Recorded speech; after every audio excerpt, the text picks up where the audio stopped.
नमस्कार दोस्तों, न्यूज में आपका स्वागत है। मैं हूं मुकेश कुमार और आप देख रहे हैं जवाब तो चाहिए।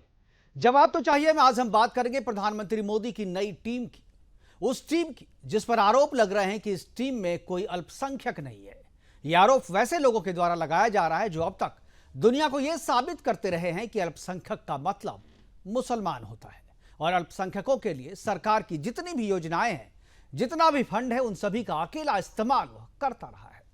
तुष्टीकरण की राजनीति करने वाले कांग्रेस ने यह पहले ही साफ कर दिया था कि देश के संसाधनों पर पहला अधिकार अल्पसंख्यकों मतलब मुसलमानों का है। 2014 हो या 2019, पिछले दोनों टर्म में भी बीजेपी से एक भी मुस्लिम सांसद चुनकर लोकसभा नहीं पहुंच पाए थे। बावजूद इसके उन्हें मंत्रालय में जगह दी गई थी। मुख्तार अब्बास नकवी और नजमा हेपतुल्ला को अल्पसंख्यक मंत्रालय का कार्यभार बारी बारी से दिया गया था। 2024 में भी एक भी मुसलमान सांसद बीजेपी के टिकट पर चुनकर नहीं पहुंच पाया, लेकिन इस बार प्रधानमंत्री मोदी ने किसी भी मुस्लिम को अपने मंत्रिपरिषद में जगह नहीं दी है। मोदी जी के मंत्रिपरिषद में 5 अल्पसंख्यकों को तो जगह दी गई है, उन्हें कैबिनेट से लेकर राज्यमंत्री तक की जिम्मेदारी सौंपी गई है। अपने तीसरे कार्यकाल में प्रधानमंत्री मोदी ने देश को अल्पसंख्यक का असल मतलब समझाया है। उन्होंने बताया है कि देश की दूसरी सबसे बड़ी आबादी को अल्पसंख्यक नहीं माना जा सकता। उन्होंने यह भी बताने की कोशिश की है कि संविधान में अल्पसंख्यक की जो परिभाषा नहीं है, उसे तुष्टीकरण की राजनीति के कारण बदला नहीं जा सकता। तुष्टीकरण की राजनीति के कारण देश से अलग अल्पसंख्यकों का हक मुसलमानों को नहीं दिया जा सकता। 2006 में वजूद में आया अल्पसंख्यक मंत्रालय का बजट, जब यह वजूद में आया था तब केवल 146 करोड़ था, यानी 150 करोड़ से भी कम। तब इस मंत्रालय पर किसी की नजर नहीं थी, लेकिन 2018-19 में यह जो बजट है वो 4700 करोड़ यानी 4700 करोड़ का हो गया। अब 2024 में करीब 5000 करोड़ का यह बजट हो गया है। मोदी सरकार के हर कार्यकाल में हर बजट में इस मंत्रालय को बढ़ाकर राशि आवंटित की गई। मुसलमानों के लिए मंत्रालय ने काम तो अच्छा किया, योजनाओं का लाभ तो मुस्लिम समुदाय को ठीक मिला। उन्होंने इसके प्रति अपनी खुशी भी जाहिर की, लेकिन इस काम का जो इनाम सरकार को मिलना चाहिए, पार्टी को मिलना चाहिए, वो कहीं नहीं मिला। जो आंकड़े उपलब्ध है उसके मुताबिक उन इलाकों में जहां मुस्लिम वोटरों की संख्या ज्यादा है और वहां सरकार की योजनाओं को भी बहुत अच्छे तरीके से जमीन पर उतारा भी गया है। प्रधानमंत्री आवास योजना हो, उज्ज्वला योजना हो, आयुष्मान योजना हो, सभी योजनाओं का लाभ मुस्लिम उठाते हैं, लेकिन इसका लाभ रूलिंग पार्टी को नहीं मिल पाता। सबका साथ सबका विकास के नारे के साथ काम करने वाली सरकार को जब इसका फायदा चुनाव में नहीं मिला, तो फिर अघोषित तौर पर या कहें तो अनधिकृत तौर पर नो साथ नो विकास के फार्मूले पर अमल करने को वह मजबूर हो रहा है। उत्तर प्रदेश का रामपुर लोकसभा क्षेत्र, जो मुख्तार अब्बास नकवी का गृह क्षेत्र है, वहां के कुछ बूथों का आंकड़ा आपको मैं बता रहा हूं, और उस आंकड़ों को देखने के बाद खुद ही तय कीजिए कि जो कहा जा रहा है वो सही है या गलत है। रजा डिग्री कॉलेज में बीजेपी को सिर्फ 1 वोट मिला। शमसी गर्ल्स इंटर कॉलेज में बीजेपी को सिर्फ 2 वोट मिले। बागीचा अहमद में 1 वोट, मदरसा उलूम में 3 वोट और ITI किला में 2 वोट मिले। इन बूथों का जिक्र इसलिए मैंने किया क्योंकि इस क्षेत्र में अपने आप को बीजेपी का समर्थक बताने वाले मुस्लिमों की संख्या साइजेबल है, यानी जो कहते हैं कि हम मोदी से जुड़े हुए हैं, हम पार्टी के लिए काम करते हैं, हम बीजेपी के हैं। और ऐसा कहने वालों के क्षेत्र में जब बूथ में जब वोट डालने की बारी आई, तो वहां कहीं 1, कहीं 2, कहीं 3, यानी सभी जगह जो है 5 से नीचे 5 यानी 500 या 5000 नहीं, केवल 5 वोट से भी कम वोट मिले। कहीं पर 2, कहीं पर 1, कहीं पर सबसे ज्यादा 3 वोट मिले। मतलब यह कि वो सामने से जो अपने आप को बताते हैं, इनफैक्ट वो होते कुछ और हैं, करते कुछ और हैं। आज अपने प्रोग्राम में हम चर्चा करेंगे कि क्या मोदी 3.0 में अल्पसंख्यकों को मिलेगा उसका असल हक या असल सम्मान। क्या मुस्लिमों को अल्पसंख्यक की कैटेगरी से अलग करने का समय अब आ गया है, क्योंकि अल्पसंख्यकों की कैटेगरी में उन्हें रखने से दूसरे अल्पसंख्यकों को नुकसान हो रहा है। मुस्लिमों का समर्थन पाने के लिए बीजेपी को और क्या करना होगा। मुस्लिमों के मोदी या बीजेपी से इतनी नफरत करने की असल वजह क्या है, यह भी हम जानने की कोशिश करेंगे कि आखिर बीजेपी से इतनी नफरत क्यों करती है। यह जो समुदाय है, यह बीजेपी से इतना नफरत उन्हें क्यों है, इस पर भी चर्चा करेंगे। हमारे साथ कुछ मेहमान हैं, उनसे परिचय करवाएंगे और उनसे चर्चा की शुरुआत करेंगे। लेकिन पहले एक छोटी सी रिपोर्ट देखते हैं। रिपोर्ट के बाद कुछ डेटा जो है, कुछ आंकड़े भी ग्राफिक्स के जरिए हम पूरे प्रोग्राम के दौरान भी आपको दिखाते और बताते रहेंगे। लेकिन पहले देखते हैं रिपोर्ट, फिर मेहमानों से चर्चा और फिर प्रोग्राम की शुरुआत।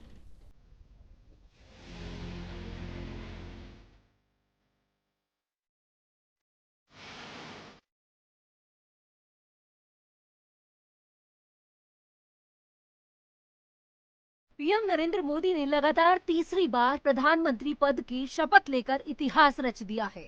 पीएम मोदी बीजेपी के पहले और देश के दूसरे प्रधानमंत्री हैं, जिन्होंने लगातार सत्ता की हैट्रिक लगाई है। इस बार कुल मंत्रियों की संख्या 72 है, जिसमें 30 मंत्री कैबिनेट का हिस्सा हैं और इनके अलावा 5 मंत्रियों को स्वतंत्र प्रभार दिया गया है और 36 सांसदों को राज्य मंत्री का पद दिया गया है। आजादी के बाद केंद्र की यह पहली सरकार है जिसके मंत्रिमंडल के गठन में किसी भी मुस्लिम को प्रतिनिधित्व नहीं दिया गया। प्रधानमंत्री नरेंद्र मोदी की कैबिनेट के अंतिम मुस्लिम मंत्री मुख्तार अब्बास नकवी थे। 2014 में पीएम नरेंद्र मोदी के नेतृत्व में बीजेपी की सरकार बनी और पहले कार्यकाल में मंत्रिमंडल में नजमा हेपतुल्ला, एमजे अकबर और मुख्तार अब्बास नकवी के रूप में 3 मुस्लिम मंत्री बनाए गए थे। 2019 में मुख्तार अब्बास नकवी को दोबारा से कैबिनेट में जगह मिली थी, लेकिन 2022 में राज्यसभा का कार्यकाल पूरा होने के बाद नकवी ने मंत्री पद छोड़ दिया था। इसके बाद से केंद्र सरकार में किसी भी मुस्लिम को शामिल नहीं किया गया और इसी तरह मोदी कार्यकाल में शुरू हुआ तो 3 मुस्लिम मंत्रियों से सिलसिला अब 0 पर पहुंच गया है। देश में मुसलमानों की आबादी करीब 20 करोड़ है, लेकिन भारत सरकार में उनकी हिस्सेदारी 0 है। हालांकि मोदी सरकार में 5 अल्पसंख्यक समुदाय से मंत्री बनाए गए हैं, जिसमें किरेन रिजिजू और हरदीप पुरी को कैबिनेट मंत्री बनाया गया है। रवनीत सिंह बिट्टू, जॉर्ज कुरियन और रामदास अठावले राज्य मंत्री है। रिजिजू और कुरियन ईसाई समुदाय से है, तो हरदीप पुरी और बिट्टू सिख समुदाय से है। रामदास अठावले बौद्ध धर्म से है। इसी तरह मंत्रिमंडल में कोई मुस्लिम नहीं है। लेकिन वही दूसरी तरफ बात करें प्रधानमंत्री मोदी की, तो भाजपा की शुरू से एक ही नीति रही है कि सबका साथ और सबका विकास, और इसी नीति को लेकर वो देश के हर वर्ग के कल्याण के बारे में सोचते हैं। लेकिन मुस्लिम वर्ग से मोदी को हमेशा धोखा ही मिला है। 2014 से लेकर अब तक बीजेपी ने लोकसभा चुनाव में अपने 14 मुस्लिम उम्मीदवार उतारे, लेकिन एक बार भी कोई जीत दर्ज नहीं कर पाया। लेकिन सरकार ने हमेशा सबका साथ सबका विकास के तहत सर्वांगीण विकास पर काम करते हुए अल्पसंख्यक समुदाय के सभी वंचित वर्ग पर ध्यान दिया है। प्रधानमंत्री आवास योजना, मुद्रा योजना, जनधन योजना, उज्ज्वला योजना, अटल पेंशन योजना, स्टार्टअप इंडिया और प्रधानमंत्री कौशल विकास जैसी 135 से ज्यादा ऐसी योजनाएं हैं जिनके जरिए भी भारत के अन्य समुदाय की तरह मुसलमानों को भी लाभान्वित किया गया। लेकिन मुसलमानों ने फिर भी भाजपा को हर बार धोखा ही दिया। इसका सबसे बड़ा उदाहरण है उत्तर प्रदेश के रामपुर में एक गांव के पोलिंग बूथ पर, जहां 100% मतदाता मुस्लिम रहे और यहां से कुल 2322 वोट पड़े। इस पोलिंग बूथ पर भाजपा को एक भी वोट नहीं मिला। हैरानी की बात तो ये है कि क्यों इस गांव में प्रधानमंत्री आवास योजना के तहत 532 घर दिए गए। वहीं सीधे शब्दों में कहा जाए तो यहाँ के सभी मुस्लिमों के पास आज रहने के लिए छत है, तो वो सिर्फ मोदी जी की वजह से। Bureau report, Sudarshan news.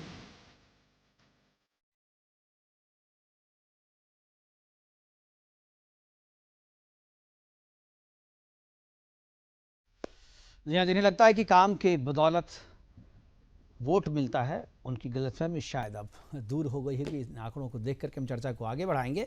और चर्चा को आगे बढ़ाने के लिए हमारे साथ अश्वनी शाही हैं बीजेपी की तरफ से, इंजीनियर कमलेश हैं कांग्रेस की तरफ से, असगर खान है हमारे साथ मुस्लिम स्कॉलर के तौर पर, अमितोष पारिक हैं प्रवक्ता बीजेपी के हैं हमारे साथ चर्चा में शामिल होने के लिए। और सबसे पहले जो है चर्चा की शुरुआत जो है मैं कांग्रेस के प्रवक्ता से करूँ, क्योंकि ये अल्पसंख्यक वाली बात जो है सबसे पहले कांग्रेस ने ही शुरू की थी। कमलेश जी, मैं जानना चाहूँगा कि अल्पसंख्यक को लेकर के जो एक भ्रांति है, देश की दूसरी जो सबसे बड़ी आबादी है उसको अल्पसंख्यक मान करके अल्पसंख्यक को मिलने वाले जितने भी फ़ायदे हैं उनका मेजर जो कहते हैं ना, जो लाइन्स शेयर जो वो ले जाते हैं और दूसरे लोगों को वो चीज़ मिल नहीं पाता, लेकिन बदले में उसका सिला उन सरकारों को नहीं मिल पाता जो इनके लिए काम करती है। क्या आपको लगता है कि कांग्रेस ने ये तुष्टीकरण के कारण इस तरीके की नीति को हवा दी, जिसके कारण अब लोगों को लगता है कि ये हमारा हक हो गया है कि हम सरकार हमें दे और हम बदले में सरकार को कुछ ना दें?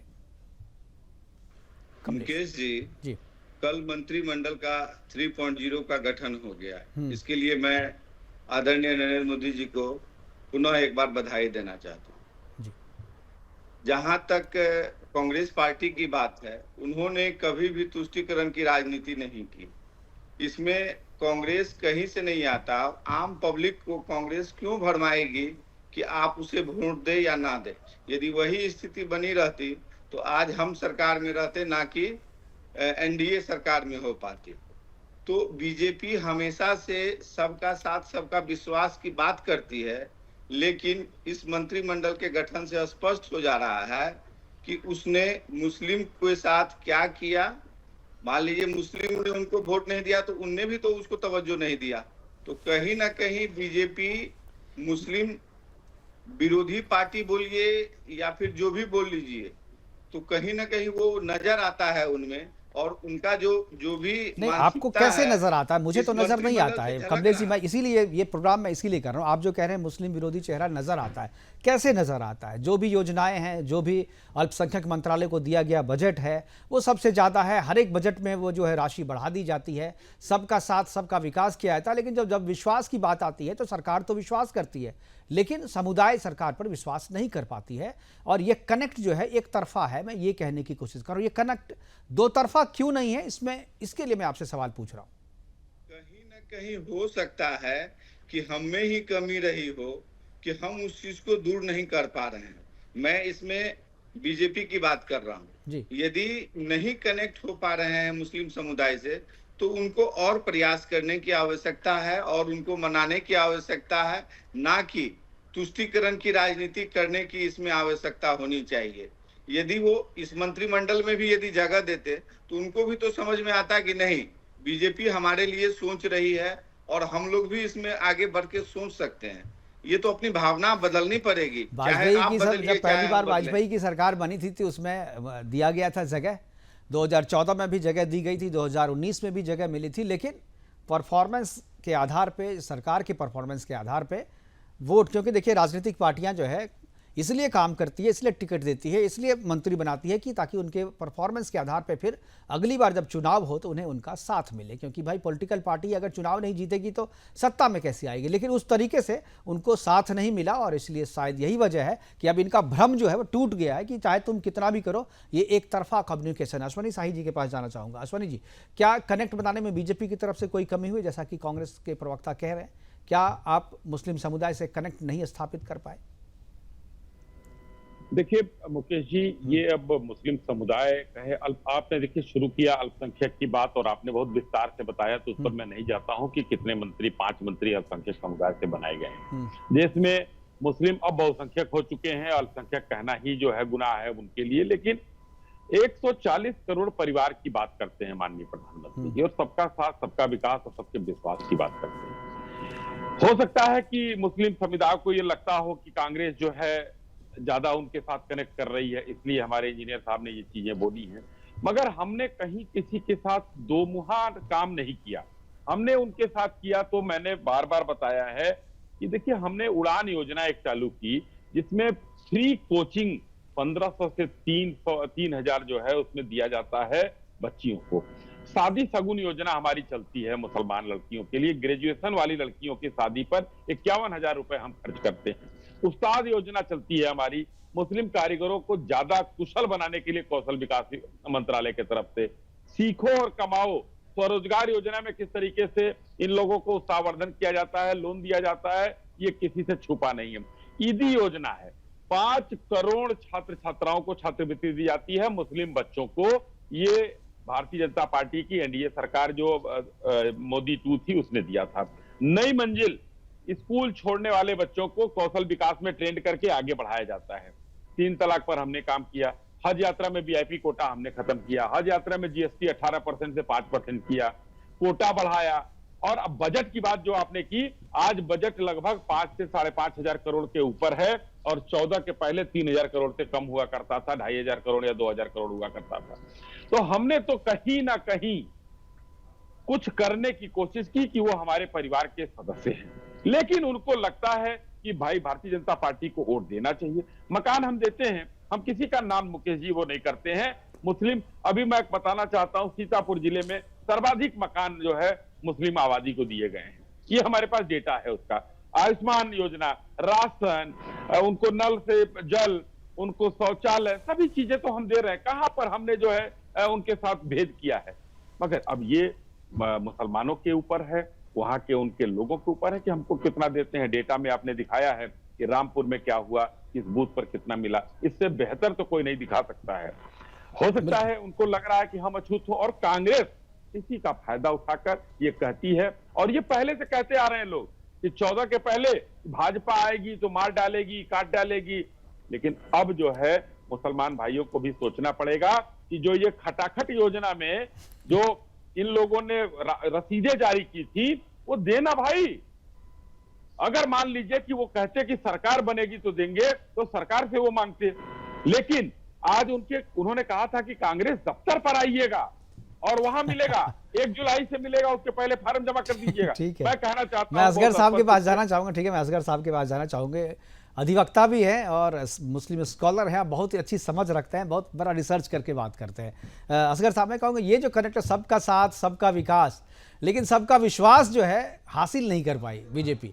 ये कहाँ कमी रह गई? क्यों मुसलमानों का विश्वास जो है बीजेपी हासिल नहीं कर पाई सब कुछ करने के बाद भी? और क्यों मुसलमान बीजेपी से इतनी नफरत करती है? क्योंकि जहाँ बोलती भी है कि यहाँ वहाँ हमारे पास जो डेटा है, मैं पूरा दिखाया नहीं हूँ अभी, कुछ डेटा अभी कन्फर्म होने हैं कि वहाँ पर कहीं पर 1 वोट, कहीं पर 2 वोट, जबकि वहाँ पर बीजेपी अल्पसंख्यक मोर्चा के वहाँ पर लोग रहते हैं। बहुत सारे वहाँ लोग हैं जो कहते हैं कि नहीं, सरकार ने मुझे दिया है। अभी एक तो बूथ जैसा रामनगर का मैंने बताया कि वहाँ पर सारी मुस्लिम आबादी को प्रधानमंत्री आवास योजना के तहत घर मिला वहाँ पे, बावजूद उसके उन्होंने वो एक भी वोट नहीं दिया। क्या ये कमी कहाँ रह गई? ये कनेक्ट कहाँ छूट रहा है? क्यों ऐसा हो रहा है? मुकेश भाई जी, आपका सवाल बहुत ही बुलंद सवाल है और वाकई काबिल गौर है, और मैं आपको इस प्रोग्राम के लिए और खासकर आपके इस सवाल के लिए मुबारकबाद पेश करता हूं, आपको और आपके चैनल को भी जी, कि, और यहाँ सबसे पहले मुझे मुबारकबाद पेश करनी चाहिए अपने हमारे प्रधानमंत्री जी के लिए, तीसरी बार वो बने, और उनको अल्लाह ताला ऊपर वाला कामयाबी दे जो सबके हक में, मुसलमानों के भी हक में बेहतर से बेहतर कर सके। अब सवाल आपका है कि साहब वजह क्या है? वजह मुकेश भाई ना आप बता सकते ना मैं बता सकता। इसकी वजह तो बतानी चाहिए नहीं, बल्कि बतानी पड़ेगी मोदी जी को कि ऐसा क्यों हुआ रामपुर में, और उनके साथियों को जिन्होंने वहां पे कुछ ना कुछ वहां या वहां के लोगों के साथ किया। मैं इसलिए ये कह रहा हूं, एक चीज मैं और ऐड कर दूं कि Rampur is my native place, I belong to Rampur. तो आपसे मैं नहीं पूछूंगा आपने किसे वोट दिया, वो व्यक्तिगत मामला हो जाता है। वोट नहीं है मेरा, नहीं वोट मेरा वहां नहीं है। अच्छा। वोट मेरा दिल्ली में है। ओके। मैं वकालत करता हूँ दिल्ली में, और मैं दिल्ली में मेरा वोट है, लेकिन I belong to, that is my native place. मैं इसलिए कह रहा हूँ, मैं ये नहीं कह रहा हूँ, वोट की बात ही नहीं हो रही है। लेकिन आपने रज़ा डिग्री कॉलेज का नाम लिया, आपने गर्ल्स डिग्री कॉलेज का नाम लिया, आपने मदरसे उलूम का नाम लिया। मैं इसके रिवर्स दूसरी जगह की बात करता हूँ जहां पे के और दूसरी कम्युनिटीज के वोट हैं। मैं गंज की भी आप लिस्ट निकलवाएं, ये मैं दूसरी कम्युनिटी जगहों को बता रहा हूँ, और वहां बताइए कि जीतने वाले कैंडिडेट को कितने वोट मिले हैं। बिल्कुल, उन्होंने इनको नहीं दिए। बिल्कुल असगर साहब रोकूंगा, बड़ी ब्रेकिंग आ गई है। अभी मोदी 3.0 में बट गए हैं। मंत्रालय, जो मंत्रालय के लिए अभी कैबिनेट की बैठक चल रही थी, उसमें मंत्रालय बट गया। जेपी नड्डा को स्वास्थ्य विभाग मिला, जो कि 2014 में भी इनके पास था, वो भी प्रधान मंत्री थे। धर्मेंद्र प्रधान को मानव संसाधन विकास मंत्रालय रिपीट किया गया है। पहले भी ये थे। भूपेंद्र यादव को पर्यावरण मंत्रालय, यानी इनका भी चेंज नहीं किया गया। ज्यादातर जो सीनियर मंत्री हैं उनका विभाग चेंज नहीं किया गया है। मंत्रालय बट गए हैं, और मंत्रालय में जो जेपी नड्डा, जो कि 2019 में अध्यक्ष बना दिए गए थे, जिसके कारण मंत्रालय में नहीं थे, उन्हें स्वास्थ्य विभाग मिला है। जीतन राम मांझी को एमएसएमई का मंत्रालय मिला है। बिहार से हैं, हम पार्टी के इकलौते ये हैं। शिवराज सिंह चौहान को कृषि मंत्रालय मिला है। जैसा कि पहले से ही हम लोग बताते आ रहे थे कि कृषि मंत्री बनाया जा सकता है। मनोहर लाल खट्टर को ऊर्जा और शहरी विकास मंत्रालय दिया गया है। पहली बार शामिल हुए हैं पूर्व मुख्यमंत्री हैं हरियाणा के शहरी मंत्री। ऊर्जा एवं शहरी विकास मंत्रालय जो है मिला है इन्हें। जीतन राम मांझी को एमएसएमई का मंत्रालय दिया गया है। बिहार से हैं। अपनी पार्टी के एकमात्र सांसद हैं। अश्वनी वैष्णव को सूचना और प्रसारण मंत्रालय, जैसा कि कहते पहले रेल मंत्री थे, और अब जो है निर्मला सीतारमण का वित्त मंत्रालय जो है फिर से वही रखा गया है, वित्त मंत्रालय। अश्वनी वैष्णव को रेल का प्रभार भी, यानी रेल के साथ अतिरिक्त सूचना प्रसारण मंत्रालय का विभाग मिला है। मोदी सरकार में तीसरी बार गडकरी को भी वही विभाग, परिवहन मंत्रालय जो है रिपीट किया गया है। जितने सीनियर मंत्री हैं उनको, उनके मंत्रालय में कोई चेंज नहीं किया गया। अजय टम्टा उत्तराखंड से सड़क परिवहन राज्य मंत्री बनाए गए हैं गडकरी जी के साथ। मोदी सरकार में दूसरी बार अमित शाह को गृह मंत्रालय का भार उनको दिया गया है। मोदी सरकार में दूसरी बार रक्षा मंत्री भी राजनाथ सिंह को दिया गया है, यानी 2019 से 2000। एस जयशंकर को फिर से विदेश मंत्रालय, जैसा कि पहले से बता रहे थे, और जो विदेशी मेहमान इस शपथ ग्रहण समारोह में आए थे उनसे वो मिल भी रहे थे। ऐसा लग रहा था कि उन्हें जो आईटी, अश्वनी वैष्णव को रेल और आईटी मंत्रालय दिया गया है। मोदी सरकार में दूसरी बार रक्षा मंत्री बने हैं राजनाथ सिंह। पहली बार जो है ये गृह मंत्री थे। एस जयशंकर को विदेश मंत्रालय मिला है और फिर से रिपीट किया गया। सभी जो सीनियर मंत्री थे उनमें किसी भी तरीके का कोई बदलाव नहीं किया गया। अजय टम्टा को सड़क परिवहन राज्य मंत्री बनाया है। गडकरी जी के साथ जूनियर मंत्री के रूप में वो काम करेंगे। मोदी सरकार में अमित शाह को दूसरी बार गृह मंत्रालय मिला है और दूसरी बार राजनाथ सिंह को भी रक्षा मंत्रालय रिपीट किया गया है। उनके काम के आधार पर, उनके परफॉर्मेंस के आधार पर एस जयशंकर को भी विदेश मंत्रालय फिर से रिपीट किया गया है और स्वास्थ्य मंत्री दिया गया है जेपी नड्डा को। अजय टम्टा सड़क परिवहन राज्य मंत्री। मोदी सरकार में दूसरी बार गृह मंत्रालय अमित शाह को दिया गया है। बाकी जो राज्य मंत्रियों का बंटवारा है वो अभी धीरे धीरे करके सामने आएगा। जैसे जैसे सामने आएगा वैसे वैसे हम आपको जो है लगातार इसको अपडेट भी कराते रहे। और आलोक झा हमारे साथ इस खबर पे ज्यादा जानकारी के साथ जुड़ गए हैं। आलोक, क्या जानकारी है, क्या अपडेट है? आलोक, क्या आवाज आ रही है आपको? जिस तरह से हम और आप इससे पहले बात कर रहे थे और ये बात कर रहे थे कि 4 मंत्रियों के मंत्रालय में कोई फेरबदल नहीं होगा, उसमें से अमित शाह, राजनाथ सिंह और जयशंकर और जो है बाकी के मंत्री हैं, यानी कि इन मंत्रियों, जो सुदर्शन न्यूज़ ने पहले कहा था, बिल्कुल वही सत्यता जो है वो मंत्रिमंडल में निकल कर सामने आ रहा है। इन 3 मंत्रियों का जो है वो, और निर्मला सीतारमण, इन 4 मंत्रियों के विभाग में कोई फेरबदल नहीं किया गया है। और अभी कुछ देर पहले जब हम और आप लाइव में जुड़े थे तो मैंने कहा था कि एस जयशंकर विदेश मंत्री बने रहेंगे, क्योंकि जिस तरह से उन्होंने दूसरे देशों में काम किया, जिस तरह से लगातार जो भारतीय पे और ख़ास तौर पर जो यूक्रेन युद्ध हुआ था उसमें भारतीयों को किस तरह से वापस लाया गया, उसमें बड़ी भूमिका एस जयशंकर ने निभाई थी। और चाहे चीन को उसकी औकात दिखानी हो, उसमें एस जयशंकर ने बड़ी भूमिका निभाई थी। तो इस पर जो है प्रधानमंत्री नरेंद्र मोदी बेहद खुश थे, इसलिए हमने पहले ही कहा था कि एस जयशंकर का विभाग नहीं बदला जाएगा। और नितिन गडकरी, क्योंकि सड़क के लिए जो अगर एक नाम सामने आता है, चाहे विपक्षी पार्टियों से भी कई नेताओं से हमारी बात होती है, वो भी कहते हैं कि सबसे अच्छा काम नितिन गडकरी के मंत्रालय में हुआ है। तो उनका भी विभाग, जो हमें पहले से सूचना थी कि उनका भी विभाग नहीं बदला जाएगा। और जो भी जो लगातार इस बार अगर आप देखें तो बिल्कुल ऐसा लग रहा है कि एक नई टीम का निर्माण में ये 4 और 5 पिलर जो है, उसके बाद नई टीम का निर्माण जो है वो किया गया है। अश्वनी वैष्णव जो रेल मंत्री थे, उनको सूचना प्रसारण मंत्री जो है वो बनाया गया है। और न्यूज़ रूम में जब हम और आप मिले थे तब भी बात हम लोग सूचना प्रसारण मंत्रालय की कर रहे थे कि आखिर इस बार किसको मिलेगा। तो अनुमान हमारा और आपका बिल्कुल सही। बिल्कुल आलोक, लेकिन एक जो अपडेट मैं आपको दे रहा हूं, जो यहाँ से गुना से जो सांसद थे ज्योतिरादित्य सिंधिया, उनका मंत्रालय बदल दिया गया है और राम मोहन नायडू को वो मंत्रालय मिला है, नागरिक उड्डयन, जो सिविल एविएशन है वो उनको दिया गया है। इसके अलावा सीआर पाटिल को है जल मंत्रालय दिया गया है। और जो अपडेट हमारे पास अभी आ रहा है फॉर्मेट, मध्य प्रदेश के चीफ मिनिस्टर, उनको कृषि मंत्रालय शिवराज सिंह चौहान को मिला है। जीतन राम मांझी को, जो कि हिंदुस्तान अवाम मोर्चा से है, उन्हें एमएसएमई का मंत्रालय दिया गया है। अश्वनी वैष्णव जो है वो रिटेन कर रहे हैं अपने रेलवे मंत्रालय को, और उनके साथ एक और जो है जिम्मेदारी आईटी मंत्रालय की दी गई, इन्फॉर्मेशन एंड ब्रॉडकास्टिंग का दिया गया है, जो पहले अनुराग ठाकुर जी के पास था, वो मंत्रालय उनसे बदल लिया गया है। मनोहर लाल खट्टर को पावर मिनिस्ट्री दी गई है, हाउसिंग और अर्बन अफेयर के साथ में जो है पावर मिनिस्ट्री भी उनको दिया गया है। इसके अलावा अमित शाह के साथ जो है, अमित शाह, राजनाथ सिंह और नितिन गडकरी के, इनके विभाग में कोई बदलाव नहीं किया गया है। निर्मला सीतारमण के विभाग में भी कोई बदलाव नहीं है। एस जयशंकर के विभाग में भी कोई बदलाव नहीं है। और थर्ड कैबिनेट में जो किया, जो ओल्डेस्ट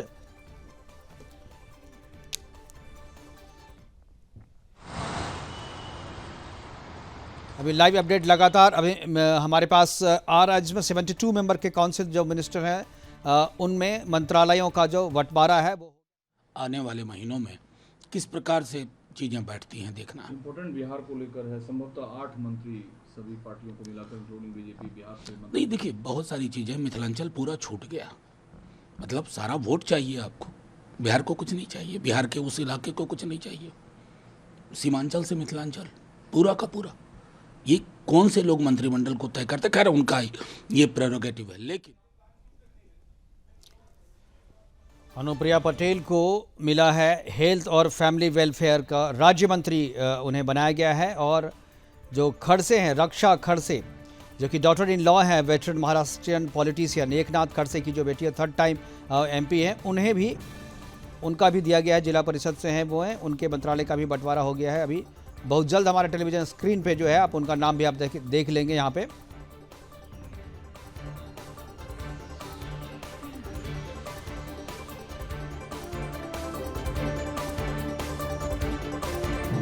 और चिराग पासवान को खेल और युवा मंत्रालय दिया गया। किरण रिजिजू के पास भी ये मंत्रालय रहा है और अनुराग ठाकुर के पास भी यह मंत्रालय रहा है। जो मंत्रालय जो है इस बार चिराग पासवान को मिला है युवा। मनसुख मांडविया जो कि पिछली बार हेल्थ मंत्री थे, उन्हें लेबर यानी श्रम मंत्रालय उन्हें दिया गया है।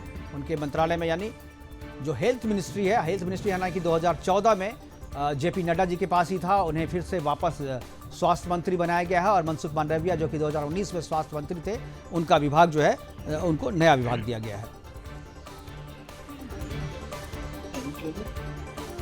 किरण रिजिजू को संसदीय कार्य मंत्री का भार दिया गया है। और राम मोहन नायडू जो कि TDP से हैं, 3 बार के सांसद हैं, सिविल एविएशन मिला है। सिविल एविएशन पिछली बार ज्योतिरादित्य सिंधिया के पास था और वो इस बार चेंज कर दिया गया है। और वो हालांकि एलाइंस में जो पार्टनर है TDP, उनकी तरफ से मांग थी, उनको ये दिया गया है। निर्मला सीतारमण को वित्त मंत्रालय फिर से कंटिन्यू किया गया है। और सबसे जो महत्वपूर्ण विभाग है वो अश्वनी वैष्णव को मिला है। रेल मंत्रालय का प्रभार उनके पास पहले से ही था, उनके साथ एडिशनल सूचना एवं प्रसारण मंत्रालय का प्रभार भी दिया गया। मोदी सरकार में तीसरी बार गडकरी को परिवहन मंत्रालय का भार सौंपा गया है। और उनके साथ अजय टम्टा जो है वो जूनियर मंत्री के रूप में काम करेंगे उनके साथ। और MSME जो कि पहले गडकरी जी के पास था, वो अब जीतन राम मांझी को दे दिया गया है। इसके अलावा अनुप्रिया पटेल जो है, अनुप्रिया पटेल को स्वास्थ्य एवं बाल कल्याण स्टेट मिनिस्टर का जो प्रभार है वो उन्हें मिला है। जल मंत्रालय CR पाटिल को जल मंत्रालय का प्रभार जो है वो दिया गया है। और संस्कृति और पर्यटन जो है गजेंद्र सिंह शेखावत के जिम्मे आई है, क्योंकि पहले जल मंत्रालय गजेंद्र सिंह शेखावत के पास था। इस बार संस्कृति एवं कला मंत्रालय जो है उनको दिया गया है। काफ़ी बड़ा मंत्रालय है, काफ़ी काम है और ये भारत की पहचान विदेशों में भी करने में बड़ा महत्वपूर्ण योगदान है इस मंत्रालय का। और लगातार धीरे धीरे जैसे जैसे नाम सामने आ रहे हैं, आपको टेलीविजन स्क्रीन पर दिखा रहा है। सुरेश गोपी MOS, सुरेश गोपी को पर्यटन MOS बनाया गया है। पर्यटन एवं संस्कृति, कला संस्कृति एवं पर्यटन के लिए MOS बनाया गया है, जिनके बारे में बीच में अभी खबर उड़ी थी कि वो मंत्रालय में रहना नहीं चाहते हैं, लेकिन उनके मंत्रालय का बंटवारा हो गया है। और धीरे धीरे जो नाम है वो सीधे हम अपने स्क्रीन पे आपको दिखाते रहेंगे। मोदी सरकार में तीसरी मोदी 3.0 में आज कैबिनेट के बैठक के बाद जो है मंत्रालय का बंटवारा हो गया है। जो प्रमुख मंत्री थे शुरू में, जो 2019 में उनका पोर्टफोलियो था, वही पोर्टफोलियो जो है उनको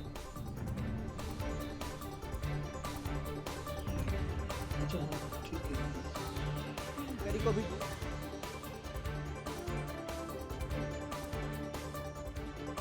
मंत्रालय में, जो कि पर्यावरण मंत्रालय उनके पास पहले से भी था, वो मिला है। और चिराग पासवान को खेल, CR पाटिल को जल शक्ति मंत्रालय मिला है, जो कि पहले गजेंद्र सिंह शेखावत के पास था, वो मंत्रालय मिला है। ज्योतिरादित्य सिंधिया को नागरिक उड्डयन नहीं मिला है। नागरिक उड्डयन जो है इस बार राम मोहन नायडू को मिला है। CR पाटिल को जल शक्ति मंत्रालय दिया गया है। चिराग पासवान को खेल मंत्रालय महत्वपूर्ण मंत्रालय है। भूपेंद्र यादव को पर्यटन, जो कि पहले भी 2019 में भी थे, पर्यटन का विभाग उन्हीं के पास था। CR पाटिल को जल शक्ति मंत्रालय गया है। यार इसके पीछे जो फिलॉसफी है कि जो मंत्री जिस कार्य में लगे हुए थे, उनका जो अधूरा काम था वो इस कार्यकाल में वो पूरा करें। मुझे लगता है पीयूष गोयल, गिरिराज सिंह को टेक्सटाइल मंत्रालय दिया गया है। गिरिराज सिंह जो कि पशुपालन मंत्री भी रह चुके हैं, उनको टेक्सटाइल मंत्री इस बार बनाया गया है और टेक्सटाइल का प्रभार उनको मिला। अजय टम्टा जो है परिवहन राज्य मंत्री, सड़क और परिवहन राज्य मंत्री बनाया गया है। और अमित शाह को गृह मंत्रालय दिया गया है। और परिवहन मंत्री के साथ 2 यानी गडकरी के साथ 2 राज्य मंत्री, जूनियर मंत्री भी शामिल होंगे। और सबसे बड़ी खबर, एस जयशंकर को फिर से विदेश मंत्रालय दिया गया है। और एक जो इसमें इस पूरे मंत्रालय के बंटवारे के पीछे में जो चीज, जो एक स्टोरी जो दिख रही है कि जो भी बड़े मंत्रालय थे, जो भी बड़े मंत्री थे, 2019 में जो मंत्रालय उनके पास था, उनको दोबारा पेट्रोलियम हरदीप सिंह पुरी को पेट्रोलियम मंत्री बनाया गया है, जो कि पहले धर्मेंद्र प्रधान के पास जो प्रभाग था, जो विभाग था, वो अभी हरदीप पुरी जी को दिया गया। हरदीप पुरी जी का भी एक विभाग जो है मनोहर लाल खट्टर को दिया गया है। एस जयशंकर को विदेश मंत्रालय का मिला है। मोदी सरकार में तीसरी बार गडकरी को परिवहन मंत्री बनाया गया। परिवहन मंत्रालय का भार उन्हें सौंपा गया है। उनके साथ 2 राज्य मंत्री भी रहेंगे, अजय टम्टा एक है और एक जो है वो साउथ से कोई है, उनको भी बनाया गया है। मोदी सरकार में दूसरी बार अमित शाह को गृह मंत्री बनाया गया है, गृह मंत्रालय बनाया गया का प्रभार दिया गया है। रक्षा मंत्री राजनाथ सिंह दोबारा बने हैं। एस जयशंकर को फिर से विदेश मिला है।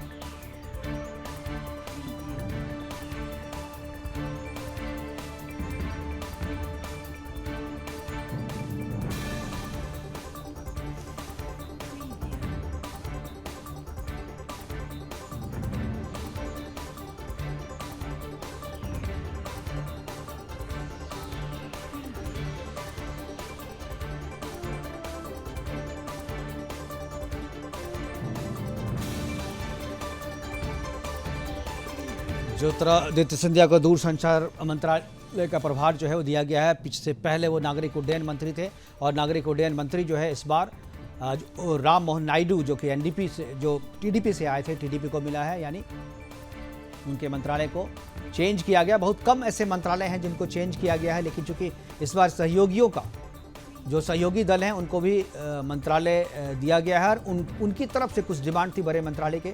तो अन्नपूर्णा देवी जी की झारखंड से हैं, बीजेपी की सांसद हैं, उन्हें महिला एवं विकास मंत्री बनाया गया है कैबिनेट। और उनके साथ जो है अनुप्रिया पटेल जो है उसी मंत्रालय की राज्य मंत्री के रूप में उनका सहयोग करेंगी। चिराग पासवान को खेल मंत्रालय दिया गया है।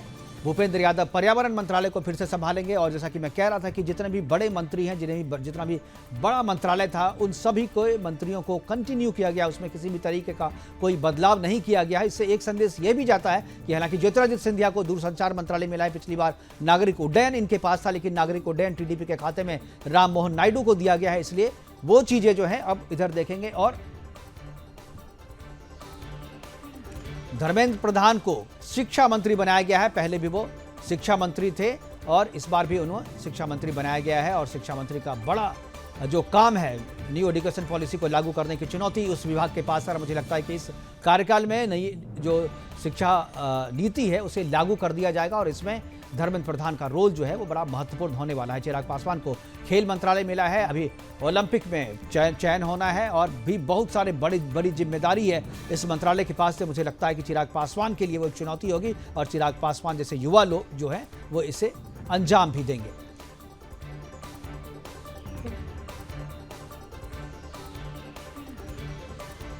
कुमारस्वामी जो कर्नाटक से हैं, जेडीएस के हैं, उन्हें भारी उद्योग मंत्रालय मिला है। भारी उद्योग मंत्रालय बड़ा विभाग है और दक्षिण में जो है उद्योग लगाने की जिम्मेदारी इनको होगी। पूरे देश में जो है उद्योग लगाने की जिम्मेदारी, भारी उद्योग लगाने की जिम्मेदारी इनके सर पे डाली गई है। और जेडीएस के हैं, पूर्व मुख्यमंत्री रह चुके हैं कर्नाटक के और बीजेपी के पुराने, एनडीए के पुराने साथी हैं, उन्हें भी जो है भारी उद्योग मंत्रालय मिला है। सीआर पाटिल को जल शक्ति मंत्रालय मिला है। चिराग पासवान खेल मंत्रालय मिला है। हालांकि खेल मंत्रालय बड़ा मंत्रालय के साथ किसी को जूनियर मंत्री को भी शायद लगाया जा सकता है, अभी उसका नाम अभी पता नहीं चला। प्रहलाद जोशी को उपभोक्ता मंत्रालय मिला है, पहले संसदीय कार्य मंत्री थे। एचडी कुमारस्वामी को मिला है भारी उद्योग मंत्रालय। एचडी कुमारस्वामी कर्नाटक के मुख्यमंत्री रह चुके हैं। ज्योतिरादित्य सिंधिया को टेलीकॉम मिनिस्ट्री, पहले नागरिक उड्डयन था लेकिन नागरिक उड्डयन को बदल करके इस बार जो है उन्हें टेलीकॉम मिनिस्ट्री दिया गया है। बहुत बड़ा विभाग है, बहुत बड़ी जिम्मेदारी, बहुत बड़ी चुनौती। सीआर पाटिल को जल संसाधन मंत्री, प्रहलाद जोशी को उपभोक्ता मंत्रालय मिला है। यह मंत्रालय पहले चिराग पासवान के पिता के पास था। अब एचडी कुमारस्वामी के पास भारी उद्योग का मंत्रालय दिया गया है। जेपी नड्डा को स्वास्थ्य मंत्रालय मिला है, जो कि 2014 में उनके पास था। 2014 के बाद 19 में वो चूंकि सरकार से बाहर आ गए थे, अध्यक्ष बन गए थे, तो इसलिए उन्हें कोई मंत्रालय नहीं मिला था। धर्मेंद्र प्रधान को फिर से हमारे टेलीविजन स्क्रीन पर आप देख रहे हैं कि धर्मेंद्र प्रधान को शिक्षा मंत्री बनाया गया है, भूपेंद्र यादव को पर्यावरण मंत्री बनाया गया है, प्रहलाद जोशी को उपभोक्ता मंत्रालय की जिम्मेदारी उन्हें मिली है, एचडी कुमारस्वामी को भारी उद्योग मंत्रालय की जिम्मेदारी दी गई है। और ये सारे वैसे लोग हैं, ये वैसा मंत्रालय जो कैबिनेट मंत्री हैं, उनके मंत्रालय को भी हम आपको दिखा रहे हैं। इसके बाद राज्य मंत्री और स्वतंत्र प्रभार किनको किनको मिला है किस विभाग में, ये भी आपको दिखाएंगे हमारे टेलीविजन स्क्रीन पर। लगातार आप बने रहिए, एक के बाद एक जो है हर एक मंत्रालय में किस मंत्री को जिम्मेदारी मिली वो आपको लगातार दिखाते रहेंगे। प्रहलाद जोशी को उपभोक्ता मंत्री, जी किशन रेड्डी हमारे इसमें दिख रहे हैं। निर्मला सीतारमण का विभाग जो है वही बदला नहीं गया, वित्त मंत्री हैं। लगातार जीतन राम मांझी को एमएसएमई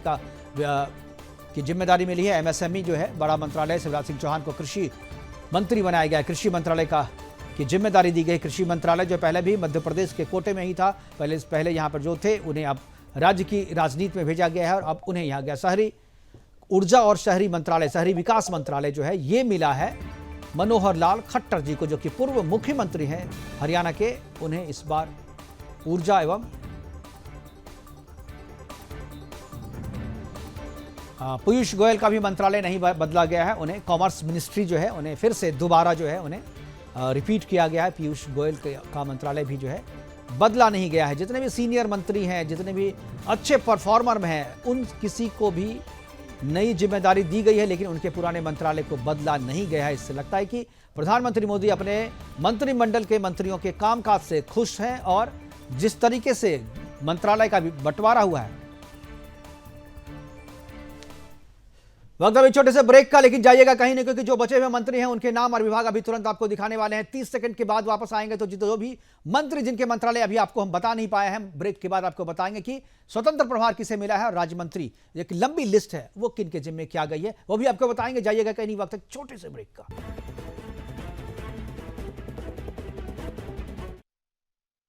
ब्रेक के बाद आपका स्वागत है। प्रोग्राम को आगे बढ़ाएंगे, लेकिन बीच में एक बड़ी जो खबर आ गई थी, मुझे लगता है जितने में हमारे साथ गेस्ट जुड़े हुए हैं उनको भी इस खबर का इंतजार रहा होगा, इसलिए हमने ये खबर आपको दिखा दी। लेकिन बाद में प्रोग्राम को आगे बढ़ाते हैं, क्योंकि प्रोग्राम को वाइंड अप करने का अभी समय आ गया है। अमितोष पारीक हमारे साथ है, उनके साथ उनका कमेंट मैं इस पर नहीं ले पाया था। अमितों पारीक, अगर आपको मेरी आवाज़ आ रही है तो जो ये चर्चा चल रही कि अल्पसंख्यक अंदर और मुसलमान बाहर, और मुसलमानों के साथ जो कनेक्ट है वो कनेक्ट स्थापित नहीं हो रहा है। असगर खान साहब हमारे साथ थे चर्चा को आगे बढ़ाते हुए, बीच में उन्हें मैंने रोक दिया था। असगर साहब, क्या आपको आवाज मिल रही है? कौन? तो हमारे साथ दो मेहमान जो हैं वो हैं, उनके साथ हम बात करेंगे, लेकिन मुझे लग रहा है कि फिर से जो ये बड़ी खबर हमारे पास आई है, एक बार मैं फिर से हमारे जो मेहमान जुड़े हुए हैं वो हमारे साथ हैं, उनसे मैं बात करूंगा। अगर हमारे हमारे साथ अश्वनी शाही जो हमारे साथ जुड़े हुए, मैं उनके पास एक बार जाना चाहूंगा। अश्वनी जी, क्या आपको लगता है कि जो अल्पसंख्यक मंत्रालय है, जो अल्पसंख्यक की परिभाषा चूंकि संविधान में वर्णित नहीं है, कहीं पे मेंशन नहीं कि अल्पसंख्यक किसे कहा जाए, इसका फायदा जो है एक समुदाय उठा रहा है और उसका फायदा उठा करके जो है अल्पसंख्यकों का कोटा जो है पूरा अपने खाते में डकार ले रहा है? एकदम सत्य कह रहे हैं। अल्पसंख्यकों के साथ जो है ये एक तरह से नाइंसाफी हो रही है। उनके साथ अल्पसंख्यक जुड़ा हुआ है जो बहुसंख्यक हो चुके हैं, और बाकी पारसी हो गए, ईसाई हो गए, सिख हो गए, जैन हो गए, ये जितने अल्पसंख्यक हैं इनका हक एक बहुसंख्यक समाज मार रहा है। अब इसमें सरकार कहीं ना कहीं वो करेगी। तुष्टीकरण की राजनीति हम लोग नहीं करते हैं, हम सबका साथ सबका विकास क्या नारा देते हैं और बात भी करते हैं। इसलिए मैं आपसे कहना चाहूंगा कि आपका ये प्रोग्राम ये बता रहा है कि किस तरीके से भारतीय जनता पार्टी का के किए गए कामों का सिला इन लोगों ने दिया है। और वो देखिए, ऐसा है नहीं है कि हम उस वोटों के आधार पर कह रहे हैं, हम हिंदुस्तान के ये रहने वाले हैं, हिंदुस्तान की जनता है, हमारे भाई हैं, हमारा परिवार है। तो हम सरकार का ये फर्ज है कि इनके साथ करता रहे, इनके लिए कल्याण का काम करें, इनके हम शिक्षा पर ध्यान दें, इनके हम स्वास्थ्य पर ध्यान दें, इनके हम आवास पर ध्यान दें। अगर अब इनकी चीज है, इनका जमीर है कि वो किसके साथ क्या अन्याय करेंगे, क्या अन्याय करेंगे, ये कहने वाली बात नहीं। बिल्कुल ठीक है, यानी वो वोट मिले चाहे नहीं मिले, जो सरकार जो है वो काम करती रहेगी और काम करते, भले मंत्रिमंडल में जगह नहीं मिले लेकिन जो भी योजनाएं हैं वो योजनाएं किसी की जात या किसी का धर्म देख करके नहीं बनाई जाती नहीं है, मिलेगा। और वो जो योजनाएं बनेंगी उसका लाभ सबको बराबर रूप से मिलेगा। लेकिन मंत्रिमंडल में जगह जो है शायद ना मिल पाए, क्योंकि मंत्रिमंडल में अल्पसंख्यकों के लिए जो जगह है वो जगह तो है, 5-5 अल्पसंख्यक मंत्री जो है वो बनाए गए हैं इस बार मोदी 3.0 में, और किसी भी मुस्लिम को जगह नहीं, क्योंकि मुस्लिम को बीजेपी के टिकट पे मुसलमान जो है वो चुन के भी नहीं भेजते, और शायद यही वजह है कि टिकट देने के बावजूद भी कोई भी मुस्लिम बीजेपी के टिकट पे जीत के नहीं आ पाता। मुझे लग रहा है कि 98 में मुख्तार अब्बास नकवी जो जीत करके आए थे, और शाहनवाज हुसैन, उसके बाद से कोई भी मुस्लिम प्रत्याशी जो है वो बीजेपी के टिकट पे जीत के भी नहीं आया, और शायद यही वजह है कि धीरे धीरे करके मोदी का जो मंत्रिमंडल है वो मुस्लिम शून्य हो गया है। और इसकी वजह जो है और कोई नहीं बल्कि खुद मुसलमान है, क्योंकि वो बीजेपी को वोट देना नहीं चाहते, चाहे सरकार कुछ भी इसमें कर ले।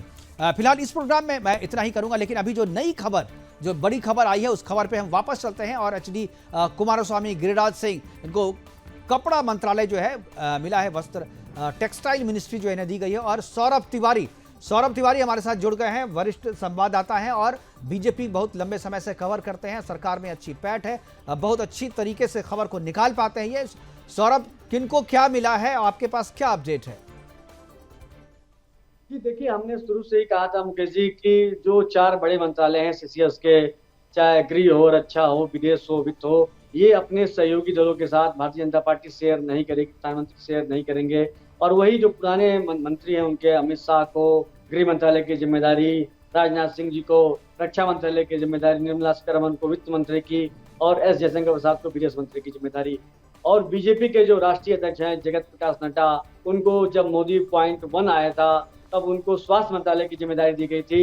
एक बार फिर से उनको स्वास्थ्य मंत्रालय की जिम्मेदारी दी गई है, और उन्होंने स्वास्थ्य मंत्रालय के रूप में काफी अच्छा काम किया था।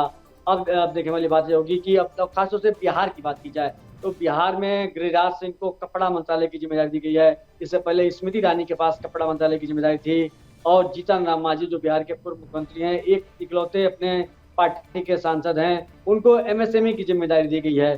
गिरिराज सिंह के पास भी एमएसएमई थी पहले, नितिन गडकरी के पास भी एमएसएमई थी पहले, अब उनके पास एमएसएमई है। और अश्विनी वैष्णव, जिनके पास रेल मंत्रालय की जिम्मेदारी है, उनको सूचना प्रसारण मंत्रालय की भी जिम्मेदारी दी गई है। कहा यह जा रहा था कि ललन सिंह जो जेडीयू के नेता हैं, मुंगेर से चुनाव जीत के आए हैं, उनको रेल मंत्रालय की जिम्मेदारी दी जा सकती है, लेकिन ऐसा नहीं हुआ, क्योंकि हम जान रहे थे कि नरेंद्र मोदी अपने सहयोगी दलों के साथ जो भी बड़े मंत्रालय वो साझा नहीं करेंगे। और जिस तरह से अश्विनी वैष्णव काम कर रहे थे रेल मंत्रालय में, एक बार फिर से उनको रिपीट किया गया है। और सूचना प्रसारण मंत्रालय जो अनुराग ठाकुर के पास हुआ करता था, इस बार अनुराग ठाकुर को मंत्री नहीं बनाया गया है। कहा जा रहा है कि उनको पार्टी में बड़ी जिम्मेदारी मिल सकती है, तो उनके स्थान पर अश्विनी वैष्णव को 2 बड़े मंत्रालय, और हरियाणा के पूर्व मुख्यमंत्री हैं मनोहर लाल खट्टर, उनको शहरी आवास और ऊर्जा मंत्रालय की जिम्मेदारी दी गई है। और ज्योतिरादित्य सिंधिया जो कि उड्डयन मंत्री थे, उनके पास अब दूर संचार मंत्रालय की जिम्मेदारी। एचडी कुमारस्वामी, अब उनके पास भारी उद्योग मंत्रालय की जिम्मेदारी।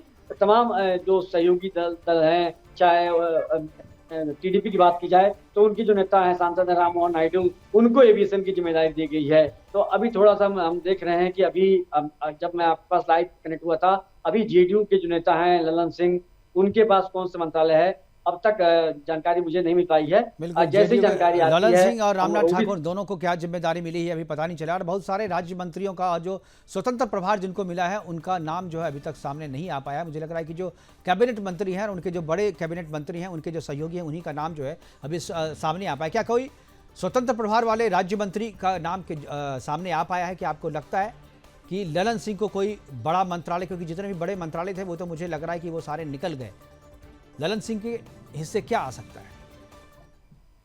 जी वही मुकेश जी, हम वही कर रहे हैं कि जो जीतन राम मांझी हैं उनको एमएसएमई जैसे महत्वपूर्ण मंत्रालय की जिम्मेदारी दी गई है, लेकिन अब तक जेडीयू के खाते में जो 2 मंत्री हैं उनको कौन सी जिम्मेदारी मिलेगी अभी तक तय नहीं है।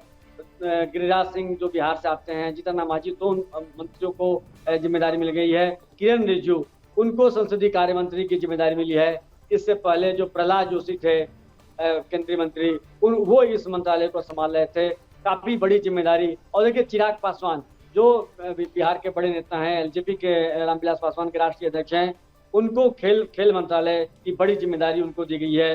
किरण रिजिजू और अनुराग ठाकुर भी ये मंत्रालय संभाल चुके हैं। और देखिए युवा हैं और फिट हैं, और जिस तरह से काम करेंगे उन पर भरोसा है प्रधानमंत्री नरेंद्र मोदी का उनको हनुमान कहा जाता है चिराग पासवान को, उनको खेल मंत्रालय की जिम्मेदारी प्रधानमंत्री नरेंद्र मोदी ने दिया है। मुकेश जी, बिल्कुल, बाकी जो लोग हैं उनके बारे में भी हम अभी आपको अपडेट बताते रहेंगे, लेकिन एक चीज़ मैं जानना चाहूँगा सौरभ, क्या कोई जानकारी है कि अभी तक अगर जेडीयू के मंत्रालय का नाम जब भी सामने नहीं आ रहा, क्या जेडीयू की तरफ से कोई नाराज़गी कि अभी तक उनको जो, चूँकि रेल के बारे में जो है काफ़ी जद्दोजहद चल रही थी, तो रेल के बारे में मैं अभी वक्त हो चला एक ब्रेक का, बार बार ब्रेक लेने के लिए कहा जा रहा है। ब्रेक के बाद जब वापस आएंगे तो सौरभ बने रहिएगा हमारे साथ।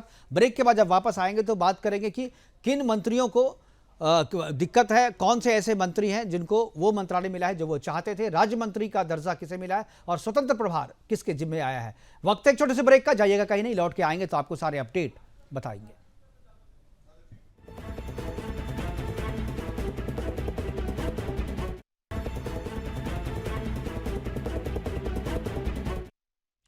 ब्रेक के बाद आपका स्वागत है। चर्चा हम कर रहे हैं कि मोदी 3.0 की सरकार में कैबिनेट का बंटवारा हो गया है, कैबिनेट में मंत्रालय का बंटवारा हो गया है। कौन सा मंत्रालय किसे मिला है ये आपको लगातार हम अपने टेलीविजन स्क्रीन पे दिखा रहे हैं। जो बड़े महत्वपूर्ण मंत्रालय थे और जो बड़े मंत्री थे जिनके पास बड़ी जिम्मेदारी पहले 2014 और 2019 में थे, उन मंत्रालय को कहीं से छेड़छाड़ नहीं किया गया। हल्का सा जो बदलाव है वो किया गया। ज्योतिरादित्य सिंधिया के मंत्रालय में नागरिक उड्डयन जो है उनसे ले लिया गया है, नागरिक उड्डयन जो है वो दे दिया गया है राम मोहन रेड्डी को, जो कि टीडीपी से हैं, सहयोगी दल हैं, और उनके पास जो है दूसरी बड़ी जिम्मेदारी दी गई है। बाकी बड़े जो सीसीएस के मंत्रालय थे उसमें कोई फेरबदल नहीं किया गया है। सीसीएस के अलावा भी जो वाणिज्य मंत्रालय पीयूष गोयल के पास दिया गया है, और जो नए लोग शामिल हैं, ज्योतिरादित्य सिंधिया को दूरसंचार मंत्रालय जो है वो भी महत्वपूर्ण और बहुत बड़ा विभाग है, बहुत ही महत्वपूर्ण विभाग है, वो उन्हें मिला है। और जो खेल मंत्रालय है चिराग पासवान के जिम्मे दिया गया है, यह भी एक बड़ा मंत्रालय है, क्योंकि आने वाले टाइम में अभी ओलंपिक आपके सामने है, ओलंपिक में खिलाड़ियों का चयन होना है, उसकी प्रक्रिया चल रही है। और सीआर पाटिल को जल शक्ति मंत्रालय में दिया गया है। सीआर पाटिल, ज्योतिरादित्य सिंधिया को दूरसंचार का मंत्रालय मिला है, लेकिन अभी भी कुछ मंत्रालय और कुछ सहयोगी दल के जो नेता हैं उनके जिम्मे कौन सी जिम्मेदारी दी गई है, कौन सा मंत्रालय उनके हिस्से में आया है, ये अभी पता नहीं चला है। हम धीरे धीरे उसके बारे में जानकारी हासिल कर रहे हैं और जानकारी हासिल करके सीधा आपको हम देंगे। हमारे साथ सौरभ तिवारी जुड़े हुए हैं। सौरभ, क्या कोई नया अपडेट है आपके पास? जी देखिए, शिवराज सिंह चौहान जो कि मध्य प्रदेश के पूर्व मुख्यमंत्री हैं, उनको इस बार मध्य प्रदेश का मुख्यमंत्री बनाया गया है। तो जाहिर सी बात है इस बार उनको कृषि मंत्रालय की जिम्मेदारी दी गई है, और उनके पास पंचायती राज और ग्रामीण विकास जो कि अब तक गिरिराज सिंह संभाल रहे थे, उस मंत्रालय की जिम्मेदारी शिवराज सिंह चौहान को दी गई है। और भूपेंद्र यादव जो पर्यावरण मंत्रालय की जिम्मेदारी पिछली बार संभाल रहे थे, एक बार फिर से भूपेंद्र यादव को पर्यावरण मंत्रालय की जिम्मेदारी दी गई है। और देखिए, बड़ा सवाल यही है कि नितिन गडकरी जो कि तीसरी बार लगातार ट्रांसपोर्ट मंत्रालय की जिम्मेदारी नितिन गडकरी के पास रहेगी। मोदी पॉइंट 1, 2 और 3 में इस बार नितिन गडकरी, क्योंकि नितिन गडकरी के जो काम है वो काम नितिन गडकरी का बोलता है। और चाहे बीजेपी की नहीं, चाहे केवल पॉलिटिकल पंडित नहीं, जो कांग्रेस के लोग हैं, कांग्रेस के सांसद हैं, जो विरोधी गुट के लोग हैं, जो विरोधी कार्यकर्ता हैं भारतीय जनता पार्टी के, वो भी नितिन गडकरी के काम की तारीफ करते हैं। जिस तरह से नितिन गडकरी काम करते हैं, तो उनको देखते हुए इस तरह से ये भी सूत्र बता रहे थे कि सड़क परिवहन मंत्रालय की मांग भी जो सहयोगी पार्टी है वो कर रही थी, लेकिन फिर से प्रधानमंत्री बिल्कुल आप बने रहिए हमारे साथ सौरभ। हमारे साथ न्यूज रूम से ज्यादा अपडेट के साथ शिवम दत्त मेहता जो है वो जुड़ गए हमारे सहयोगी। शिवम, क्या अपडेट है आपके पास? जी मुकेश जी, बिल्कुल ये अपडेट्स अब लगातार आ रही हैं। लिस्ट के साथ मैं कहूँगा कि आपको एग्जैक्टली कौन कौन से मिनिस्टर्स हैं, किनको क्या मिनिस्ट्री मिली है, वो पूरी लिस्ट जो है हमारे पास है। मैं शुरुआत करता हूँ राजनाथ सिंह से। बिल्कुल उनको मिनिस्ट्री ऑफ डिफेंस वापस रिटेन किया है। उसी के साथ अमित शाह की बात अगर दोबारा करें तो minister of home affairs, minister of cooperation दोबारा उन्होंने रिटेन किया है। Nitin Gadkari ji minister of road transport and highways, तो ये जो कंटिन्यू करने वाले मिनिस्टर्स हैं। जेपी नड्डा साहब को यहाँ पर जो है ministry of health family welfare ये मिला है। मिनिस्ट्री केमिकल फर्टिलाइजर भी उनको यहाँ पर मिला है। शिवराज सिंह चौहान को यहाँ पर एग्रीकल्चर, फार्मर वेलफेयर और रूरल डेवलपमेंट का यहाँ पर पदभार ये संभालेंगे। और निर्मला सीतारमण, उनका परफॉर्मेंस अच्छा रहा है, फाइनेंस उनको वापस रिपीट कर रहे हैं, कॉर्पोरेट अफेयर्स। और फिर एस जयशंकर की बात करें तो वापस उनको एक्सटर्नल अफेयर्स यहाँ पर मिला है। मनोहर लाल इनको housing, urban affairs, minister of power, ये देखिए जो नए मंत्री के रूप में आए, इनको अच्छा एक पदभार संभालने को यहाँ मिला है। हाउसिंग, अर्बन अफेयर्स, पावर मंत्रालय इनको मिला है। HD कुमारस्वामी, इनको हेवी इंडस्ट्रीज दी गई, ये भी बड़ा मंत्रालय। मिनिस्टर ऑफ स्टील इनके पास मिनिस्ट्री वहां पर उनके पास है। पीयूष गोयल के लिए भी यहाँ महत्वपूर्ण है, कॉमर्स एंड इंडस्ट्री। तो लगातार ऐसे नाम आ रहे हैं। धर्मेंद्र प्रधान की बात करें तो एक महत्वपूर्ण अपडेट इसमें है कि उनको मिनिस्ट्री ऑफ एजुकेशन जो है वो यहाँ पर मिला है। जितेंद्र राम मांझी को माइक्रो स्मॉल मीडियम एंटरप्राइजेज, ये उनको मंत्रालय जो है ये मिला है। राजीव रंजन सिंह ललन सिंह जो है उनको पंचायती राज और ये फिशरीज एनिमल हस्बेंड्री डेयरिंग, ये जो मंत्रालय हैं ये वाले मिले हैं। सर्बानंद सोनोवाल जी, बात करें अगर उत्तर पूर्व नॉर्थ ईस्ट आसाम से, तो इनको भी पोर्ट्स, शिपिंग, वाटरवेज, ये भी अहम मंत्रालय के रूप में आप समझिए ये इनको मिला है। वीरेंद्र कुमार की बात करें तो सोशल जस्टिस और एम्पावरमेंट, और साथ ही साथ राम मोहन नायडू, ये भी अगर बात करें ये भी एक महत्वपूर्ण नाम के रूप में देखा जा रहा था। और स्पीकर के लिए भी कई नामों में इनका नाम भी शामिल हो रहा था, आगे बढ़ाया जा रहा था, लेकिन इनको मिनिस्ट्री ऑफ सिविल एविएशन अभी फिलहाल जो है ये अपडेट इनका आ रहा है। प्रहलाद जोशी जी की बात करें तो consumer affairs, food and public distribution और न्यू एंड रिन्यूएबल एनर्जी, ये इनको मिला है। जुएल ओरम का ट्राइबल अफेयर्स का मंत्रालय इनको मिला है। गिरिराज सिंह की बात करें तो टेक्सटाइल्स, ये कपड़ा मंत्रालय जो है इनके पास इनको दिया गया है। अश्विनी वैष्णव जी के ऊपर पुनः भरोसा यहां पर दिखाते हुए उनको रेल मंत्रालय दिया गया है। INB जो है मुकेश जी आप वाकिफ होंगे इस बात से, रखते होंगे ताल्लुक कि भाई IB इनके पास इंफॉर्मेशन ब्रॉडकास्टिंग जो है ये वापस इनको मिला है, नया इनके मंत्रालय के एड ऑन है। लेकिन रेलवेज इनको वापस देना, जिस तरीके से PM मोदी को एक्सपैंड करना था पूरी रेलवेज को, और इतने सारे जो प्रोजेक्ट्स हैं जिसमें बुलेट ट्रेन है और तमाम तरीके की ट्रेनें हैं, वंदे भारत और एक्सपेंशन है जो रेल का, उसमें अहम भूमिका निभाते हुए अश्विनी वैष्णव का यहाँ पर मुख्य किरदार जो है वो देखा जा रहा है। ज्योतिरादित्य सिंधिया की बात अगर करें तो इनकी भी जो किरदार है, इनका रोल जो अहम माना जा रहा है। जो और स्टेट मिनिस्टर्स हैं उनके बारे में जो स्वतंत्र प्रभार जिनको मिला है, जरा उनके बारे में हमारे दर्शकों को बताएंगे। अर्जुन राम मेघवाल, शायद उनको लॉ एंड जस्टिस जो है उसका इंडिपेंडेंट चार्ज मिला है। इसके बाद नित्यानंद राय जो राज्य मंत्री पहले थे होम अफेयर के, उनको फिर से कंटिन्यू किया गया है। और रामनाथ ठाकुर को फिर से मुझे लगता है कि कृषि विभाग में जो है राज्य मंत्री बना, जो है जूनियर मंत्री जो है शिवराज सिंह चौहान के साथ दिया गया है, उनको रखा गया है। इसके अलावा जो इंडिपेंडेंट चार्ज है उसमें मैं एक बार फिर से, हमारे पास जो लिस्ट है वो लिस्ट में आपको पढ़ के मैं बता रहा हूं कि इंडिपेंडेंट चार्ज जो है श्री जाधा प्रताप राव गणपत राव को मिला है। स्टेट मिनिस्टर हैं वो इंडिपेंडेंट चार्ज में है। इनको आयुष मंत्रालय का इंडिपेंडेंट चार्ज दिया गया है। जयंत चौधरी हैं जो उत्तर प्रदेश से हैं, RLD के 2 सीटें इनके पास हैं, इनको इंडिपेंडेंट चार्ज दिया गया है। स्किल डेवलपमेंट का ministry of skill development and enterprises इनको मिला है। इसके अलावा स्टेट मिनिस्टर ऑफ एजुकेशन, यानी 2 मंत्रालय की जिम्मेदारी इनको दी गई है। धर्मेंद्र प्रधान के साथ ये जूनियर मंत्री भी रहेंगे और इंडिपेंडेंट चार्ज जो है इनके पास स्किल डेवलपमेंट का। राव इंद्रजीत सिंह जो है उनको ministry of state independent charge, जो पिछली बार भी इंडिपेंडेंट चार्ज में थे, वो स्टैटिक्स एंड प्रोग्राम का मिलेगा। इसके अलावा जो है 2 मंत्रालय है उनके पास, मिनिस्ट्री ऑफ प्लानिंग भी इनके पास है, और स्टेट एंड कल्चर मिनिस्ट्री में भी जो है ये जूनियर मंत्री के रूप में काम करेंगे। डॉक्टर जितेंद्र सिंह जो PMO में थे पहले, उनके पास ministry of state independent charge of ministry of science and technology ये मिला है। और इसके अलावा ministry of state independent charge of ministry of earth science, जो कि हर्षवर्धन के पास पिछले मंत्रालय में था, उनसे हालांकि बीच में उन्हें रिसफल में वापस बाहर कर दिया गया था, लेकिन इनके पास इसके अलावा ये प्राइम मिनिस्टर ऑफिस का जो चार्ज इनके पास था वो भी रिटेन किया इन्होंने, इनके पास ही रहेगा। और minister of state in ministry personal affair, public and grievances में, पेंशन में भी ये पड़ेंगे। इनके पास 5 मंत्रालय की जिम्मेदारी जो है स्टेट का वो दिया गया है। इसके अलावा जितिन प्रसाद के पास स्टेट मिनिस्ट्री उनके पास रहेगी commerce and industry.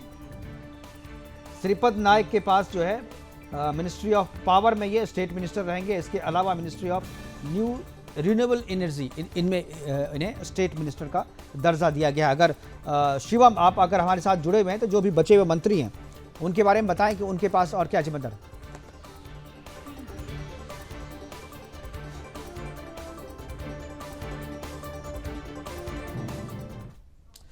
Ministry of health and family welfare, इनको अहम जिम्मेदारी, इनका नाम भी ऊपर आ रहा था, अनुप्रिया पटेल को ये जिम्मेदारी दी गई है। वी सोमन्ना को यहाँ पर जल शक्ति मंत्रालय, मिनिस्टर ऑफ स्टेट यहाँ पर मिला है, और साथ ही साथ मिनिस्टर ऑफ स्टेट रेल मंत्रालय में भी ये शामिल रहेंगे वी सोमन्ना।